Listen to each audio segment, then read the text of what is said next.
Ladies and gentlemen, welcome to the Randwick District Historical Society, which is located on level 2, immediately above the Bowen Library in Anzac Parade, Memorabilia Junction. I would like to explain why we have as a major exhibit Captain Cook Memorabilia to recognise the centenary on the 29th of April 1770, when James Cook set foot in the city of Randwick. First of all, may I show you the naming cabinet, which contains the most precious item of James Cook memorabilia, which is this beautiful loving cup here, this Royal Doulton loving cup, a limited edition. We tell the story of it here, so the entire first shelf of the exhibition is devoted to the loving cup. We have just a few. There have been hundreds, possibly thousands of books written about Captain James Cook. This is a very early one, which I found in a derelict condition many years ago in the school library at Coogee South, and here it is today, part of our exhibition. This is an interesting piece which I recommend you to read, of Margaret Cameron Ashes, Lying for the Admiralty, and it puts forward a suggestion as to why Cook did possibly what he did. Bottom shelf is our publication on Walter McGill, the sculptor of our beautiful and wonderful statue of James Cook. Moving on, we have here a program which you see in my hand, and it describes the exhibition cabinets. The first of these cabinets, which is number 2, taking it in a sensible chronological order, is of course the First Nations people. So we are blessed here in our collection of museum items and artwork to have wonderful portraits of local Aboriginal people, which were done by Herbert Beecroft. And anyone who has interest in that, we have 13 of them framed, hanging. We have another 14 wrapped in acid-free tissue, put away, and anyone who would care to see them is most welcome to come on a Thursday, preferably in the afternoon. But here in the cabinet, we have on display just a random 3 of these La Perouse people from the Beecroft collection. Here we have 2 publications of the many. This one, which is Some Aboriginal People of the Botany Bay area by Gary Darby. And here we have Bruce Watt's work on Dharawal, which has 11 portraits from our collection. Moving down to the next shelf, we have just a small representation of our museum holdings of Aboriginal artefacts, weapons, and further down to artwork.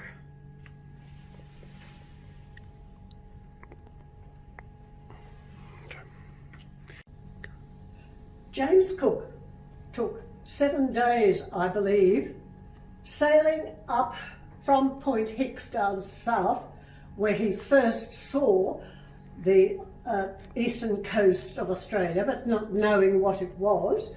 So he sailed along until finally he came to Botany Bay. And so this cabinet tells that part of the story. He arrived on the 28th.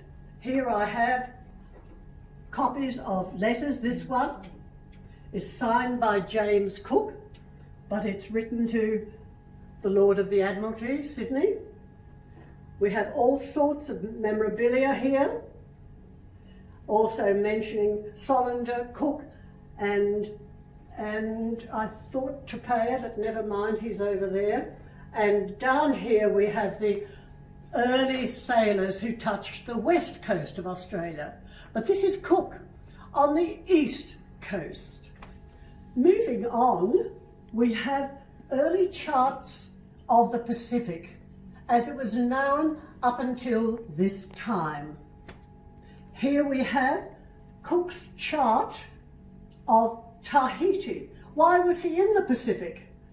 He was there to watch the transit of Venus across the face of the sun. And here, tiny little arrow shows you where Point Venus was located in Tahiti. Here we have an image of Cook with native chiefs on board the Endeavour. Here we have Tupaya, the Tahitian native who accompanied Cook. Cook was hopeful Tupaya would be able to converse with the Aboriginal people. Unfortunately, it didn't happen. So moving on, now we have Cook's charts of the Pacific. And these feature early charts as Cook saw the east coast. He first sighted land at Point Hicks down south on the east coast, naming it after Lieutenant Hicks, who was first to spot land. And then, as they sailed up, a chart of the east coast of New Holland, as it still was then. Here, again, the east coast.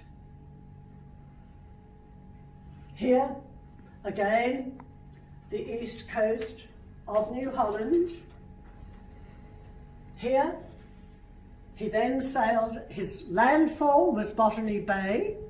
He was getting to the stage of needing fresh water to replenish the ship. So he sailed in. He sailed into Botany Bay, and that was his landfall. He first touched land, or Isaac Smith did, his nephew, his wife's nephew, on Kurnell. But in the afternoon of the 29th of April, 1770, he came across to this north side of Botany Bay and landed either La Perouse, anyhow, La Perouse. I'm not absolutely certain whether it was Frenchman's Bay or some of the other tiny bays, but landed there and found water. His word in his diary was trickling down through pools on the coast. This is a very important happening because it indicates how close Cook came to a final misadventure.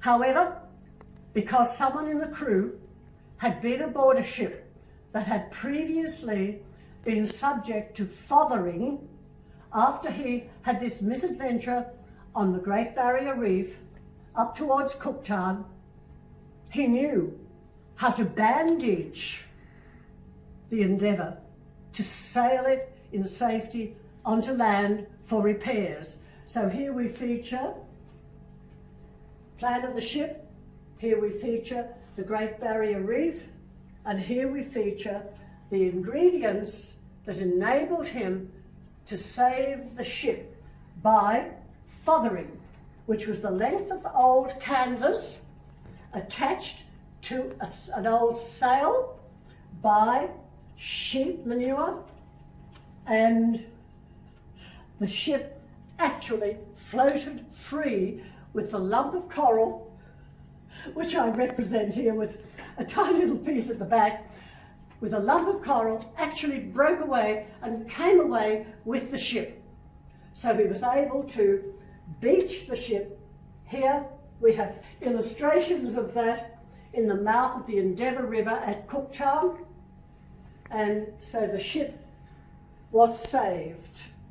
Australian people, citizens, members of our society, have continued to recall and recognise and commemorate Cook's adventure.